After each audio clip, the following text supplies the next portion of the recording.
রূপালী বাংলাদেশের প্রতিষ্ঠাবার্ষিকীতে সবাইকে প্রাণ ঢালা অভিনন্দন। কারণ বাংলাদেশের গণমাধ্যমের জগতে নতুন করে যে সাড়া জাগানো পত্রিকা সেটি হচ্ছে দৈনিক রূপালী বাংলাদেশ, যেখানে ন্যায়, নিষ্ঠা, সততার মাধ্যমে তাদের যে সাম্প্রতিক বিভিন্ন আলোচিত রিপোর্ট দেশের সব মানুষের কাছে অত্যন্ত গ্রহণযোগ্য এবং আস্থা নিষ্ঠার জায়গা তৈরি করে নিয়েছে। আমরা আগামী দিনে আশা করব গণতন্ত্রের উন্নয়ন এবং সত্যিকারের যে গণতন্ত্রায়ন, সেখানে দৈনিক রূপালী বাংলাদেশ সেই ভূমিকাকে আরও এগিয়ে নেবে।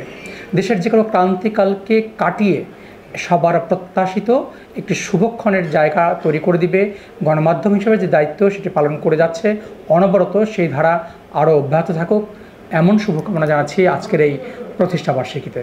সবাইকে আবারও অনেক অনেক শুভেচ্ছা এবং ধন্যবাদ। দৈনিক রূপালী বাংলাদেশ, মুক্ত চিন্তার দুরন্ত প্রকাশ।